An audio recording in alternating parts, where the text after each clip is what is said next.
Good evening, boys and girls. Welcome to You Know the Score. Uh, my name is Shingy London. I have two co-hosts from two Rash challenges on Twitter at them, which is at Rash underscore podcast. I have a Newcastle fan, Eric, and I have a Liverpool fan, Dave, Yes. champions elect. Oh yeah. Uh, guys, thanks for joining me. Um, Glad to my be here, friends man. from yeah, it's brilliant. I mean, you guys have joined me all the way from the US. How are you guys coping over there at the moment? Most of my family's in New York, so I'm happy to be here in the middle of America in Ohio. So I'm good. Me and Eric are pretty good here in the middle of the country. So we're hanging in there, man. Yeah, we You're haven't hanging. we haven't had it too bad like they have in some of the hot spots, like in Washington State or California or New York. They've got hit really hard. We shut down real early here, so it's been pretty chill for us. It's been pretty chill. Oh, that's not too bad. I think over here we're kind of getting a bit restless. The weather's starting to pick up now, and people they want to start going out and enjoying the sun. But All these Premier League players, they don't know how to stay in, man. All of them are getting caught in parks in London, and you know, yeah, I know. Yeah, e- exactly. even The mo- Mourinho knocks on the doors of his players to go take a run. It's like, what's going on? Stay in the house. Stay in the house. Yeah, I think the most recent guy to get caught was Mose Kean from Everton. Yeah, Yeah, yeah. Yeah, we talked about that on our podcast. Eric brought it up, man. We like him, but that was a bad move. Yeah, that is I about. feel like he's got sort of a raw deal from, supporters. He took all that abuse in Italy and had not a great time in England. Mm. So I hate to pile on, but you can't be throwing parties. Yeah, especially at this moment in time as well. You just got to follow the rules, Yep. unfortunately. Right. So, are you guys any closer to or relaxing the lockdown in New York or Um. Well, I mean, again, we're in Ohio, so I don't know about New York. on You know, high? we've got a crummy president that gives us a different opinion every day. So I don't know if we're close or not. I really Well, don't know. yeah, I mean, it's such a big country that they've relaxed things all different places. Like Right. Florida and Georgia have opened things up kind of already. It Mm, looks like we're, by the end of this week, we're going to start opening a few more businesses, and then in a couple weeks open a little bit more. But Dave and I are both lucky enough to still have our jobs and be working remotely, so. Uh, we'll probably be the last ones to go back because we can do our work from home. So, yeah. like, there's no reason Likewise. to really risk it. Likewise. Yeah. Likewise. But I'm not really suffering like others who are bored during the day. Oh Still yeah, got some sort of routine. Yeah, yeah, yeah. Mm. exactly. But But missing the footy, man, missing football big time. I mean, yeah, on to all more this time pressing off, we matters. can't watch anything. I'm tired of watching.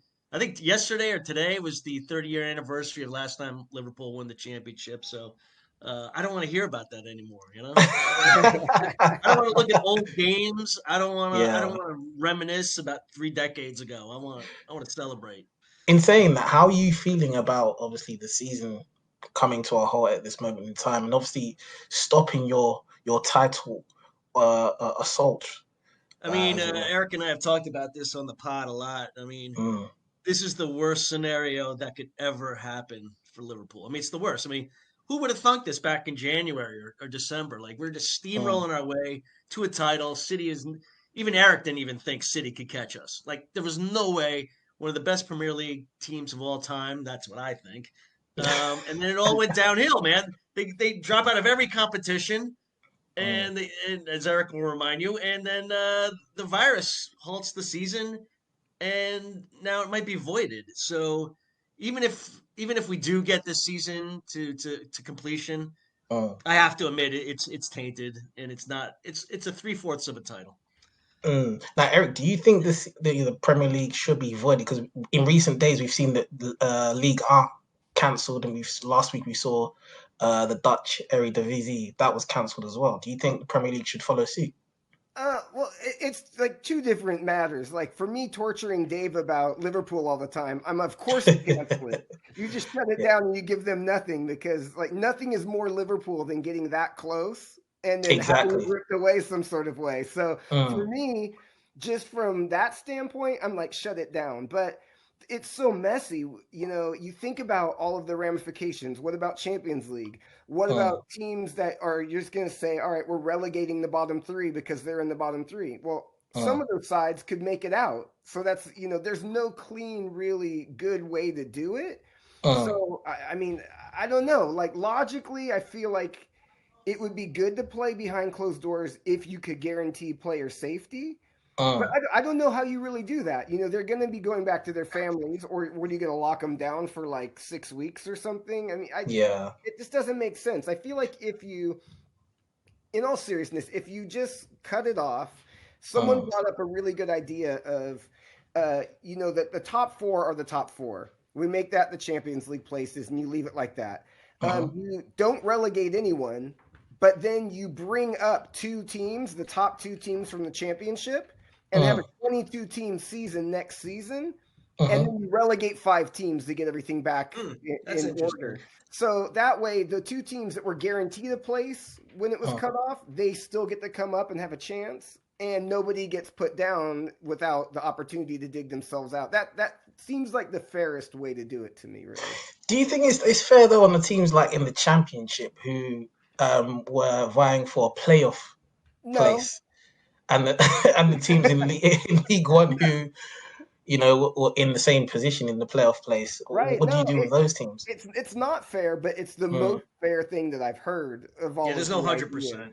I mean, you mm, could just say the season's done, and mm, we're just starting over with the same group that we had last time. But I mean, mm, what about Leeds? You think? I mean, they're finally going to make it. They're this close, and then it gets mm. stripped away again. I don't know what's worse, being Leeds or being Liverpool in that situation. Both of them are just like waited so long, and the heartbreak comes again. Yeah, I think for me, Eric, that the Liverpool one is worse because 30 years in the making of it. They've been so close on what two occasions in the past. Obviously, the most notable one was when Gerrard slipped Oh yeah. and Yeah, don't everything talk went about that. everything went tits up. They crumbled against Crystal Palace. Um, Now, obviously, Liverpool are quite close to the Premier League title. I mean, obviously, deservedly so. Anyway, they've had a tremendous season, which it burns me to say as a United fan. But Um, does anything go into Shingy? Does anything go into you got a 25-point lead? Like if it was 4 points or 6 points and mm, you had 9 games to go, I'd be like, look, this is unprecedented. 25 points. mm, I feel like you can't void the season. Like to me, you can't do that. Like the mm, season happened, and it was more. It was what 3/4 of a season. I mean, it was the yeah. majority of the season. Mm. There's got to be some title, Yeah, no, right? I agree that basically, voiding the season wouldn't be fair, and obviously for football integrity, it would make sense to try and resume the league. But obviously, we don't know how long this situation is going to last for, and if you hand Liverpool the title, which they do deserve the title. Let's be honest. But if you do hand them the title, then you've got other teams. There's going to be so many permutations that open up about Champions League places, and it's just Sure.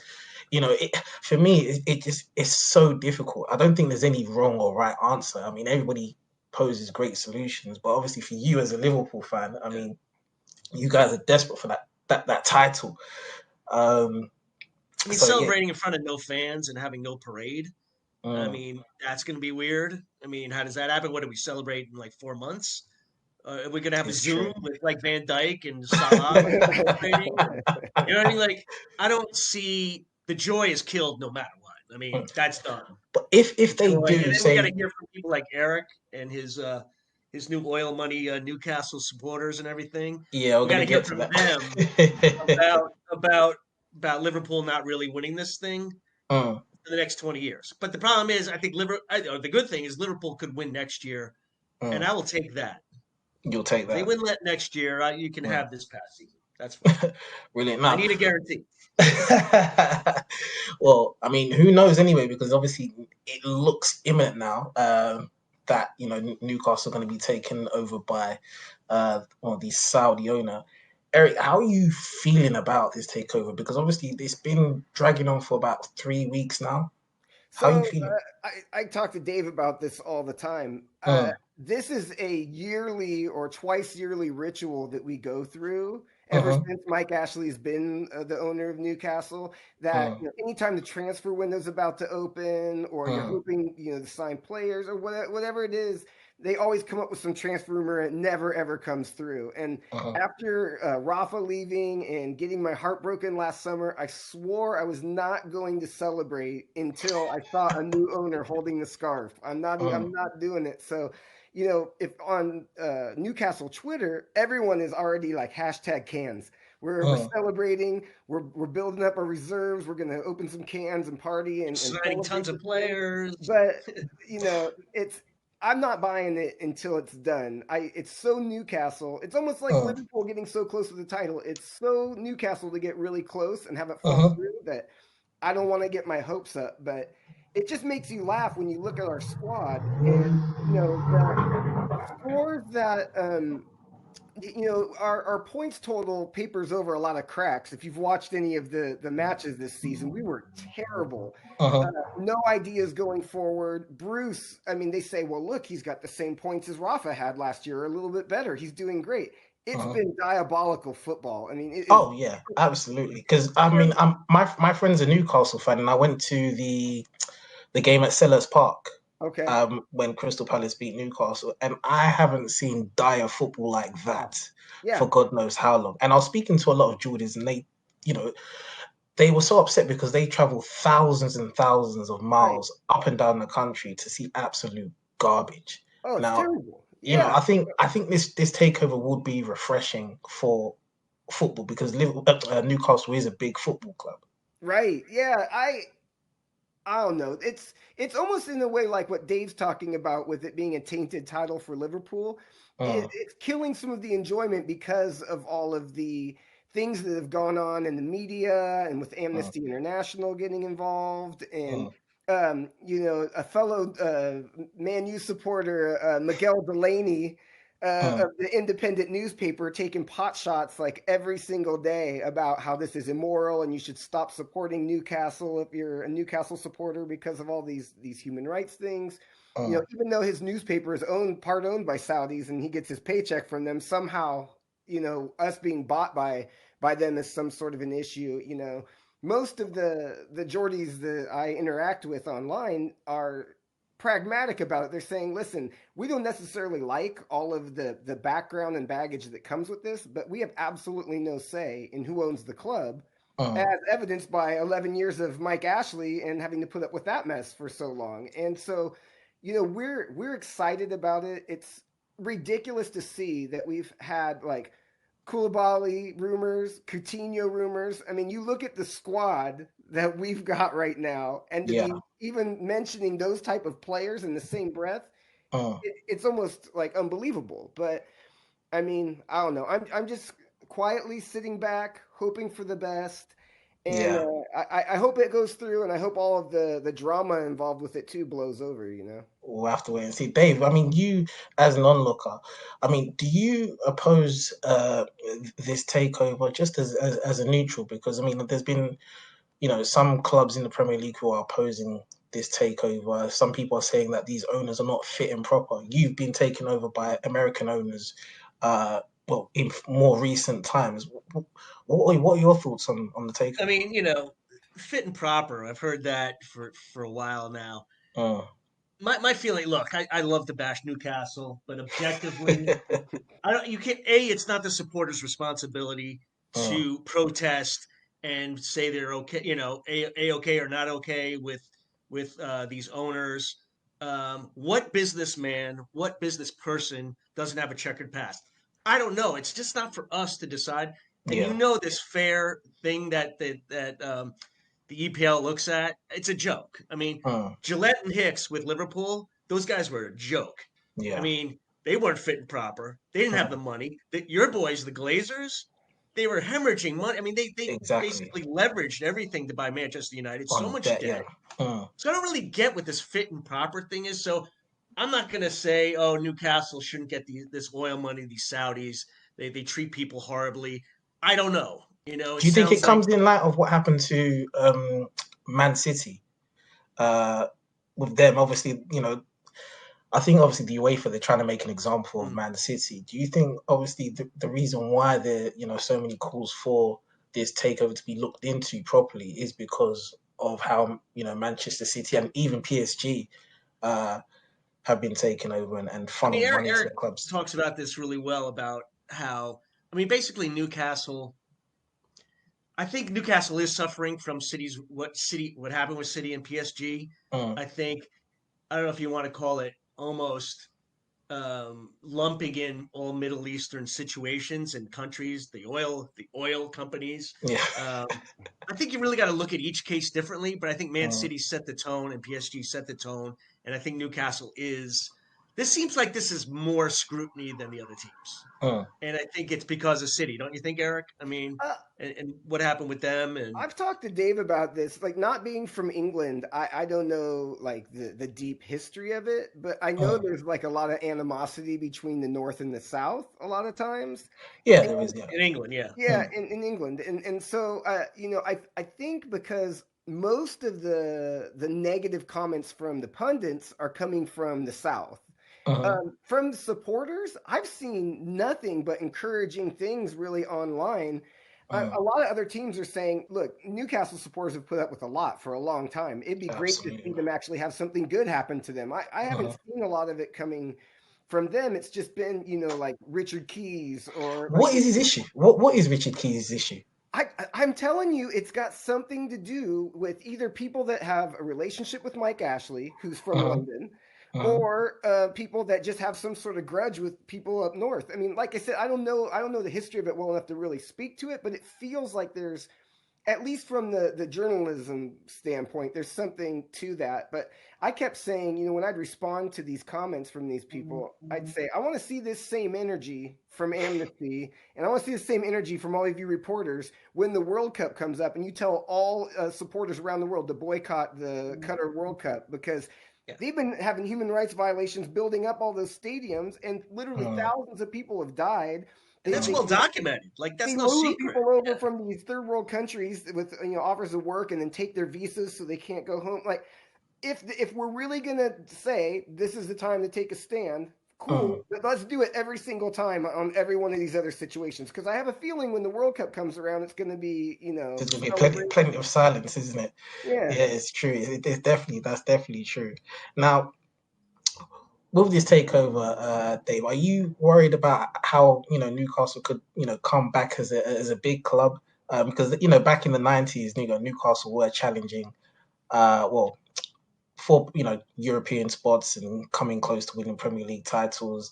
Would you worry about them next season or in the following season if this I mean, deal Eric and goes I through? talked about this on our pod. Like, Mm, I mean, some supporters, right, Eric, are like, next year, top four, Oh yeah. Champions League. It's like, no, that's not going to happen. mm, It's going to take 2 to 3 years. I mean, forget 2 years would be a miracle.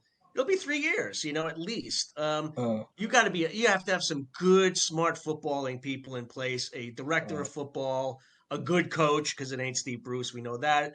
Maybe it's Pochettino. mm. Um, I mean, am I worried? If I'm Liverpool, no. I mean, not at all. I mean, there's what's the gap right now? 40, 50 points between Well, Newcastle and Liverpool? It's got to be that's 50, right? huge. That's Yeah. I huge. mean, to make up that gap, I don't care if Salah gets old and Eric always says he's diving, maybe he dives to an injury. Mm, Mane goes to Madrid. As long as you have Klopp and some other smart people at Liverpool, I think this is a 3 to 5 year run Liverpool will be on. So Newcastle, if I'm Liverpool, no. But if I'm objective guy, the top four, I'd say in 2 to 3 years, I might be worried about Newcastle a little bit. mm, Spurs might come down. Let's yeah. see what happens with your club, Mm, Manchester United. They feel on the cusp of doing something. They could go either way. Um, so no, I'm not worried about Newcastle. And a big club, I mean, they get a mm. lot of supporters. I mean, away Yeah. supporters, I'll give them credit. Mhm. They show up. They They do. show up at home to get 50,000, but what else are you going to do in Newcastle? And Ah. and to me, that's not a big club. And Eric's going Wow. to hate this. Hey, Wow, Sunderland Newcastle's says not a they're a big big club. club. Eric, what do you think about that? Well, look, what I would say is we've got the all-time goal scoring leader in the Premier League, Oh, Alan legend. Shearer, Mm. right? You've Yeah, got 20 that. years ago. Hey, but listen, it stood up 260 goals. I mean, no one's Mm. catching that. You've got that, and you've also got the fact that although you did win the Champions League last year, Liverpool and Newcastle have the same Six, exact number five, of six. Premier League titles. So Yeah. you know, But I want to run these stats past you, Eric. Yep. Since Mike Ashley is taking over the club, Oh, this will be good.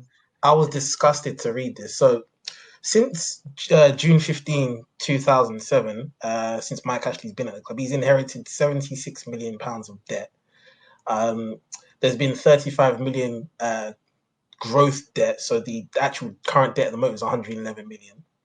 He spent 375 million on players since 2007 and recouped 322 million selling players since 2007.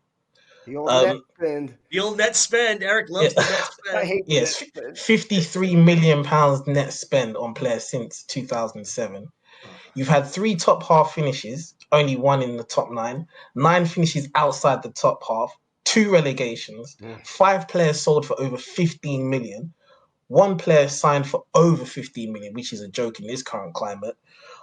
You had 1 training ground renovation announced in 2013. 0 training ground renovations have been started. In your domestic cup runs, you've had 27 third-round cup games. Only 11 times you've gone through to the fourth round, and only 2 times you've gone to the fifth round, with one being this season. Oh, I love this. These are great stats. This is terrible. What do you make of that? Of Mike Ashley's tenure at the club.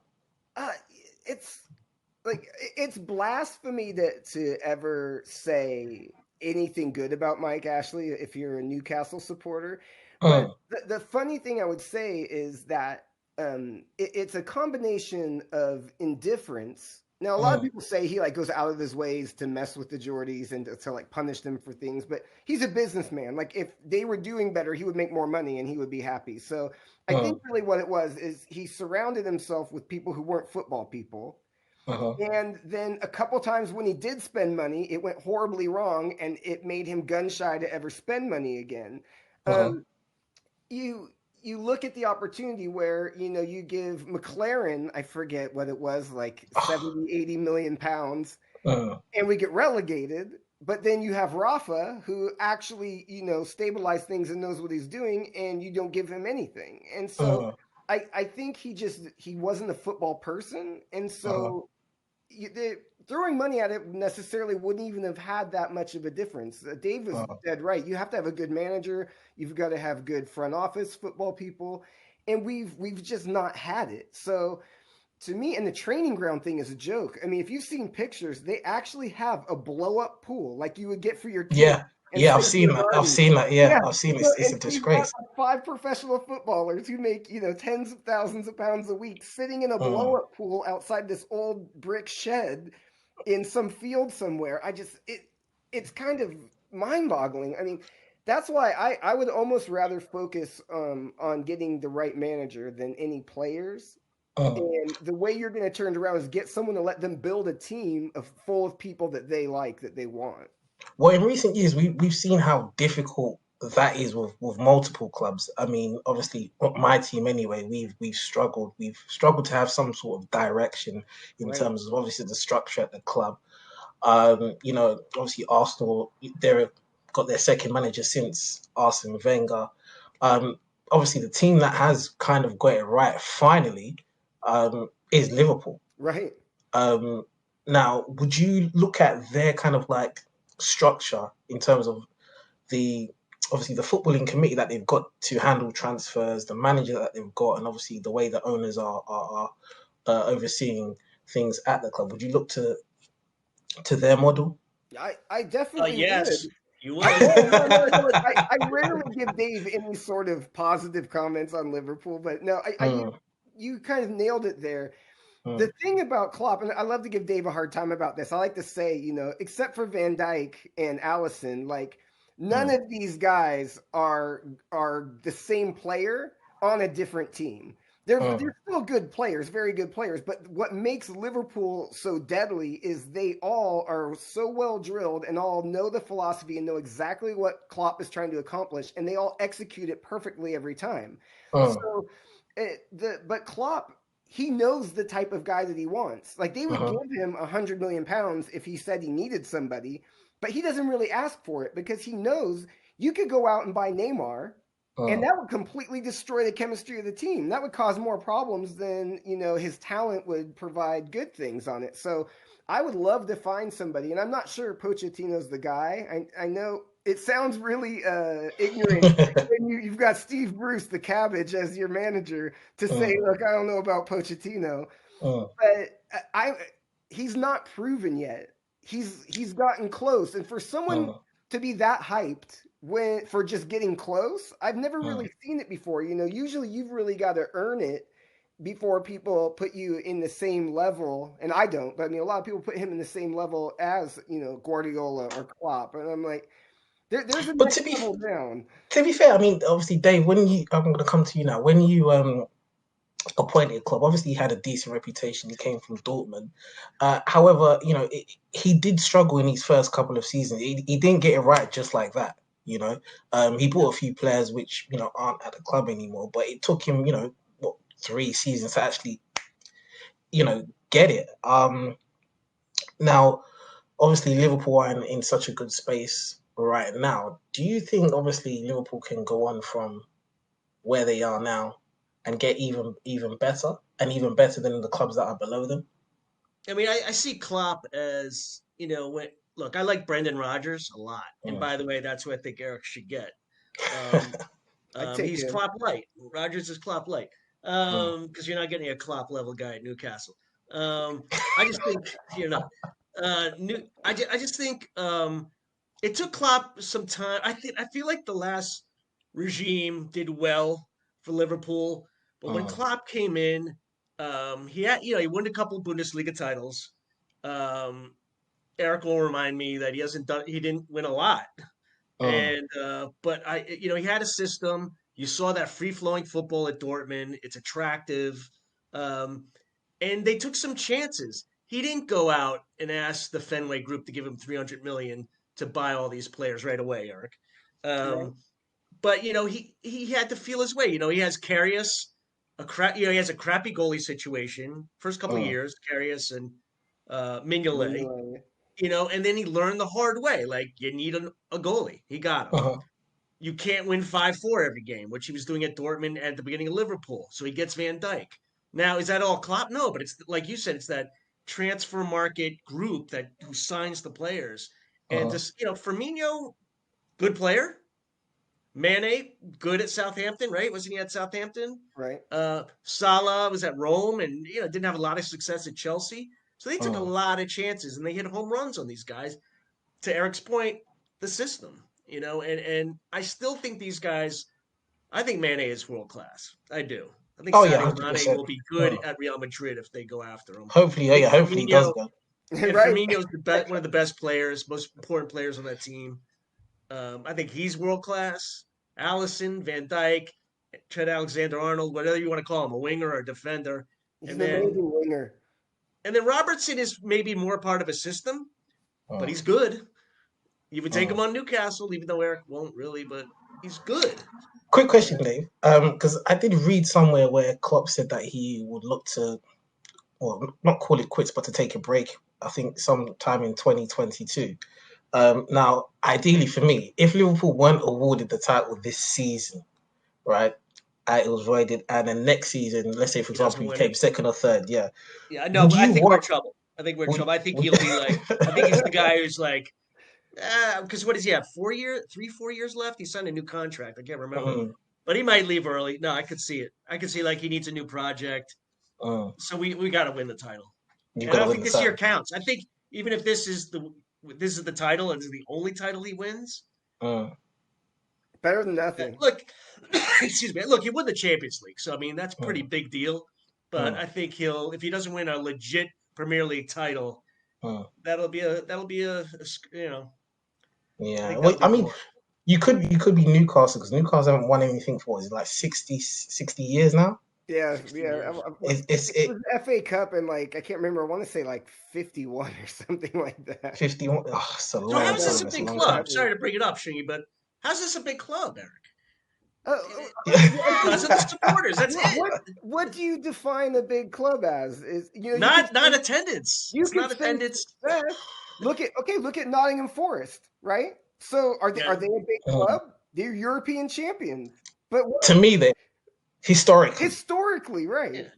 Historically, historically, but you but right now wouldn't say, "Give me a list of big clubs." Yeah, Forest. Like you're not going to put that in there. It's a lot of different things. But you're nowhere near Forest. It has to do with your Or support. It has to I don't do know, with your man. I support. think I think not to get too much into this, but I think since Eric's a Newcastle supporter, I'm Liverpool. We talk about it so much. I lose Mm, track of like how important Newcastle is. mm, They're pretty irrelevant. They're No, they're they're mid-level club they've that been gets really relegated. relevant. in the US, how are Newcastle perceived? They have Do nice they have a lot of jerseys. I like the black do and they have white a big jerseys. fan base over Yeah, there? yeah, Or No, absolutely. no. So they have a. It's Eric. Eric is the president of the U.S. Supporters Club. Student Army America. No, no, no. Tell him the story. We went to Milwaukee, Eric. No, they've got different chapters of Toon Army supporter groups all over the country, and they actually Most have right? a clubs do. meetup. Most They clubs have a do. meetup every year. Obviously, it'd be canceled this year. Last year was in Chicago. I think the year before was in Texas. So Mm, they have a decent following Yeah. over here. But we live in Columbus, Ohio, which is like in the middle of the state. No one knows where it is. It's like the people have heard of Cleveland because of the basketball, LeBron James, and things like that. oh, right, You've yeah, heard of yeah, like Cincinnati. It's a bigger city. We're like the capital, yeah. right Right in in the the middle. middle. Nobody Okay, ever comes here. We have a Major League Soccer franchise here, Columbus Crew, yeah. but Mm, you wouldn't think of it. Well, Newcastle actually came here on a summer tour and played the uh-huh, Crew, the MLS team, one time. So We saw Dave them and I live. went and saw them there, and then McLaren's summer before his season, they did a U.S. tour, and we drove to Milwaukee, which is like a 9-hour drive from where we're at. wow. Yeah, and went and saw him there, but in the American Baseball Stadium against Wow. Atlas from Mexico. It was nothing 14. They more had Newcastle 14,000 than there. this. It was a shambles. Like we were sitting Mm, like where the outfield wall is, so you couldn't really see the goal. It was, but oh dear. still, we hung out in a pub all day with the Geordies, and Mm, it was actually fun. So I mean, all kidding aside, they do have supporters here. They have a decent following, but I mean, mm. Liverpool's they have two chapters here in Columbus alone. Liverpool, Yeah, so well, yeah, Liverpool are a big club. But now, speaking of being a big club, obviously you're going to need a big manager, and there's been a lot of talk, Eric, about who is going to be appointed the new Newcastle manager. I mean, I heard that there was talks about there was George A. Jesus from Flamingo. yeah, I Uh, saw that. It was funny because there were two people that were announced this morning on Twitter. I saw that were candidates. mm, I don't know if you've ever seen the show Curb Your Enthusiasm.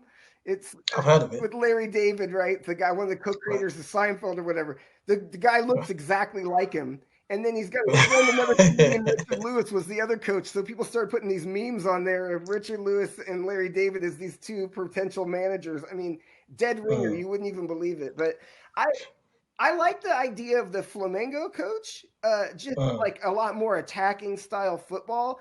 People are saying mm, it's either going to be Pochettino or Rafa back. I mm, It sounds really disrespectful and ungrateful to say like I don't want Rafa back. But mm, I mean, the type of football we played then, Dave remembers. I complained a lot. Like we were grinding out results, and it had to do with the players that he was dealing with. He didn't have those top of players, course. but I that's not what we want. You don't want to get taken over with Saudi oil money and be grinding out results. You want to play some attractive football and compete for Uh-huh. things. And Rafa got the boot from Real Madrid. He had the keys to the kingdom there. He had all the top players in the world, and he's playing counterattack at Real Madrid. So I would like somebody that had some sort of plan and some ambition and was really out there to try. I don't really know who that is. Someone brought up the Leipzig Mm. coach would be maybe Oh, a good shout for the style of football he plays. Favre. Oh yeah. But I mean, what again, about? What about the Ajax coach? Is it Ten Hag? Oh yeah. Would you? Yeah. Oh, I'd be okay with that. I mean, the other problem Uh, is though it takes an adjustment period to get used to the Premier League as well. Though you see a lot of uh, managers come over and just get chewed up. I mean, look at Sarri. I mean, the guy actually won what was it, Europa League, and they were like uh. showed him the door. You know, But I think in the UK, as a nation, we're negative people anyway. Where we can be quite negative, like quite quickly. We can fall in love with you, but as soon as something goes wrong, we can turn be on on you your neck and quickly. be very ungrateful. But I do feel that it is important that you do get the right manager in charge, because I remember when Man City were taking over, and I think they had Sven, I think they had Kevin Keegan. It took them probably like 5 or 6 seasons to actually, Didn't it, Mark challenge Hughes? Mark Hughes as well. Yeah, and I think after Mark Hughes, that's when they brought in Mancini. Yeah, yeah, I believe. So I do feel that basically once you are taking over, which it does look imminent, really. You do have to get that right man in charge. yeah. Well, No, didn't Pellegrini coach at City as well? yeah, Pellegrini was it? Yeah, I think that was after Mancini. Okay, yeah. and he won. I thought he won. He won the Premier League. I think Pellegrini didn't Yeah, he did. he? Yeah, Yeah, yeah. he did. Yeah, Yeah, so he did. they sorted it out, but I mean, Mm, look at Fulham and look at Villa in the last couple of years. Throwing a mm, lot of money at something does not guarantee you anything.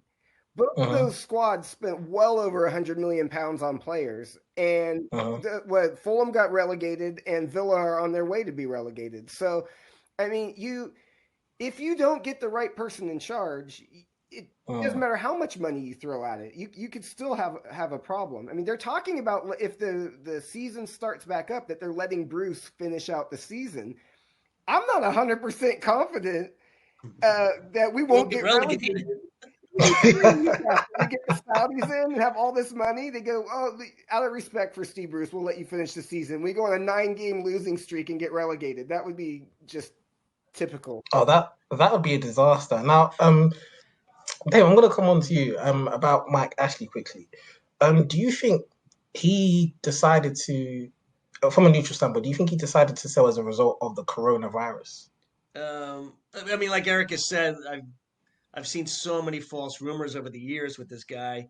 Um, I think it does. I think it does. This guy is about bottom line money. He had somebody to. Mm, He had an offer, a legit offer. It sounds like there weren't that many legit offers over the years.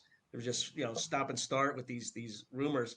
So I think. I mean, from a distance, he looks like a greedy bastard. He just does. He looks mm. like it's all about the money.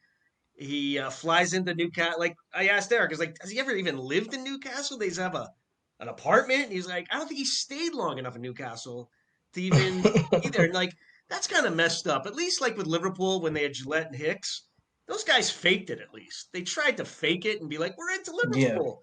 This guy didn't Mm. fake it. He had no interest in bonding with the fans, unless you know something I don't, Eric. Like seems like your No, supporters no. can't stand the guy. They have a You great know, song they sing for him every time he shows up. yeah. Yeah. So I just think he's You've like, heard the song. So, yeah. Yeah. yeah, I just think you want to go back to Florida, Eric. He wants to hang in Florida with his right. money and have his Mm. stupid sporting goods store. That Well, I don't know. Do people like it over there? Do people shop at that sporting goods Sports store? Direct. well, it's the Right? only kind of like shop where you can get your footballing Like the attire. trainers and stuff. Okay. Yeah, I mean football boots and kits. You do have other outlets like JD Sports. I'm Right. sure. I think you've Yeah. got JD Yeah. Sports Yeah, I've heard of in it. Yeah. America. Yeah, but Sports Direct is the main outlet to get your football attire. So for me, I just felt that he used Newcastle as a cash cow. Yes. Yes. Yeah, To free obviously. advertising. Yeah, Yeah. exactly. It's free advertising. Obviously, he changed the name of St James's Park to, was Yeah. it the Sports Sports Direct Direct. Arena, which was Yeah. absolute disgrace. Well, Yeah. did they do a But Man City though, Eric? Did he take that money and put it back in the club? No, And no, he not took that money and show put it it on in the his books? pocket. Oh, yeah, okay. He just put it in his absolutely. pocket. Yeah. That's the thing they But said to watch out for with the Saudi takeover, though, because mm, with what Man City did, and I'm claiming this now. Every time I talk on our show or I go on another show, I always claim this. I said from the first day they announced City's ban from the Champions League, they will not serve one game ban from Champions League. UEFA doesn't have the money to pay lawyers to fight them for all that time. They're gonna act tough, and then they're gonna levy a gigantic like £200 million fine on them, which they'll happily pay. And UEFA, instead of spending money that they possibly might lose, they'll get a big inflow of cash. They'll slap them on the hand and they'll say, no more shenanigans. But they said that because of what they did, they're going to be on the lookout for the Saudis, because they also have 1 million companies that they own that could do the same thing and say, oh, we want to sponsor St. James Park, and we're going to call, we're going to have Amico or whoever they are as the sponsor for 500 million pounds. And then use that money to buy players and circumvent financial fair play. So I don't think we're gonna have a similar kind of situation, because they've said if this goes through, we're watching you guys very closely, so that you don't do any of those kind of things. Do you care about the bond that you would have with the Saudi owners? Because I know obviously the Liverpool fans, I think they have a better relationship with their owners now than they did with Hicks. They got a better relationship with the Fenway Group.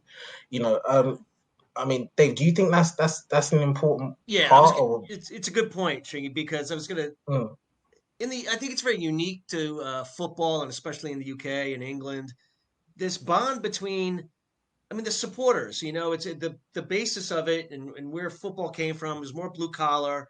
It's a community. They these owners that make themselves accessible to these people who take their hard-earned money and spend it on these games and go all over the country traveling. Like, there has to be that bond. And I think the Fenway Group at Liverpool, I know they're from America and they've had bad experiences with U.S. owners, Liverpool, but these guys have done it right. Like, except for their misstep trying to take the government money, the Fenway Group has done nothing wrong. I mean, they've done everything right. Got the apart right from manager. Trying to furlough staff, right? Yeah, and they go to the bars. What I've heard from the sites, they go to the bars. They hold those community meetings to hear what the supporters want.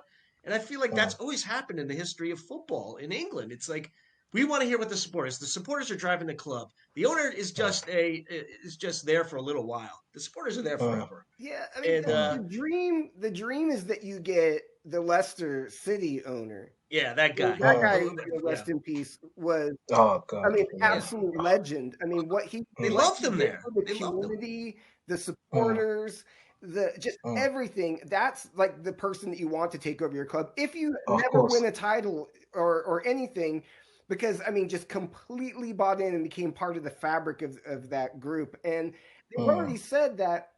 When you look at City, it wasn't just the winning. They've done a lot of good in the community.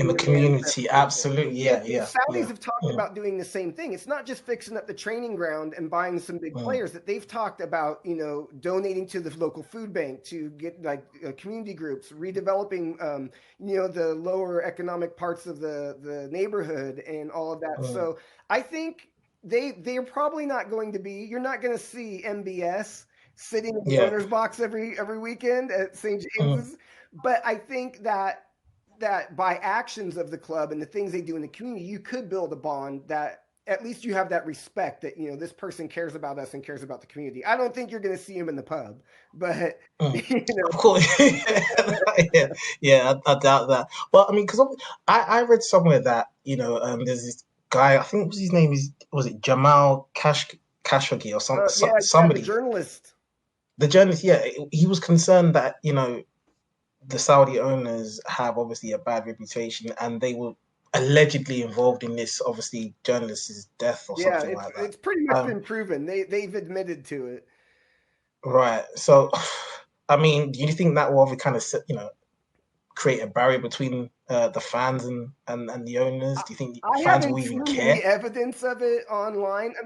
The biggest battle was, people's gut reaction was, we're getting taken over by rich people. And they were just so relieved and so happy that they overlooked everything immediately. And then people started to kind of wake up to it a little bit and say, it's a bad look for us to just be gleeful and not take any sort of thought or process through the troublesome parts of it. So most of the responsible people have settled back down and said, hey, we may not like all of this, but they've done a lot of bad things, like a lot of governments have, and they've done a lot of good things as well. You can look to charity and different things all around the world. So, Dave and I have talked, and I basically call it like degrees of sin, right? If you have $1 billion, unless you were just born and you inherited $1 billion, if you've earned $1 billion, you've pretty much done some ruthless things in your life to get that amount Oh, of. of course. And Of course. yeah, and I think about Look at Roman Abramovich. He started this whole thing, don't you think? I mean, right.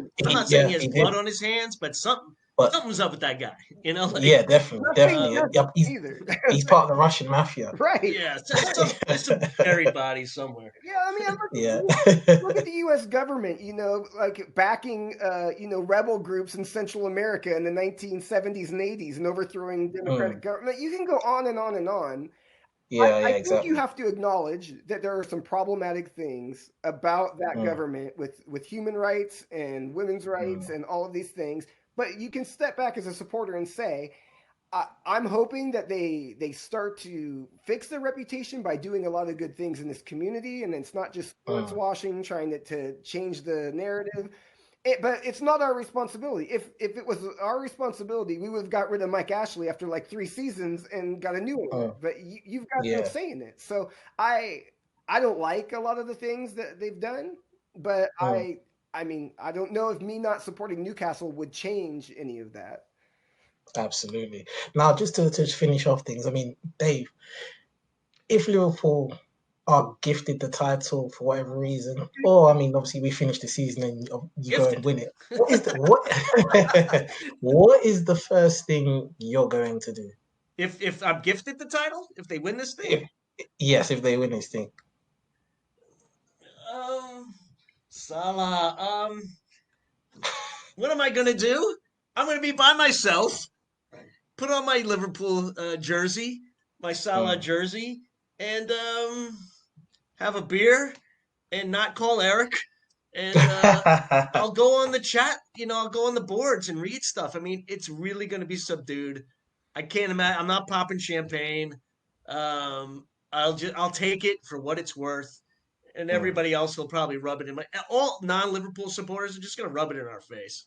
Yeah. mm. I And mean, Eric, what about you? so What would be the first thing you do if once Newcastle are taken over? So Finally. the hashtag that has been going on for years since the whole takeover became a possibility is Mm, hashtag cans. So everybody has just stocked up their beer supply, and there's lots of pictures floating around. If you go on football Twitter and just look hashtag cans, you'll see people start posting pictures of their stockpiles. And there's going to be a wow. massive Zoom meeting where because you can't, the police have warned against going to St. James's and like being out in public. So Yeah, that's they're getting unfortunate. all of these public Newcastle figures, and Warren Barton's going to be on it. There's a whole bunch of Geordie journalists and stuff, and they're just going to have the world's Mm, biggest Zoom party, and everyone's just going to pop those cans. no, I think you're going to brilliant. have a bigger party than Liverpool. I'm Oh, serious. absolutely. I think Yeah, it'll be definitely. more of a celebration for Newcastle. Yeah, no, I'm more depressed than happy. I mean, to be It's honest with bittersweet. you, Yeah, it's bittersweet for you. It's yeah, definitely bittersweet. and You know, it's we'll definitely. still be behind Manchester United, which kills me. I don't know, Well, kills me. it's lovely. Well, guys, pleasure speaking with you guys. Where can they find you? Where can the viewers find you Yeah, guys? we're on every major podcast platform on Mm, iTunes, we're on Google Play, on Stitcher, Spotify, all that stuff. But we also have a website, tworashchallenges.com. Dave and I mm. write blog posts for that and have I'll put pictures of that our down here. journeys. And you'll also find us on Twitter is the main spot for us. We're at rash_podcast. Oh, brilliant stuff, guys. Well, I mean, guys, I hope we can do this again sometime soon. Definitely. We're all going to be locked in anyway, so Yeah. Yeah, we'd it's love to been have you on. brilliant. We'd love to have you on our show too, man. Yeah, I mean, just get in contact, and I'll be right there, man. I'll be right there. Great, thanks for But having us, guys, man. it's been the score with two Rash challenges. I'm Shingy London. We've had Eric Newcastle fan and Dave Liverpool fan, and we're out, guys. All right. Thank you very much. Peace. Take it easy, guys. Peace.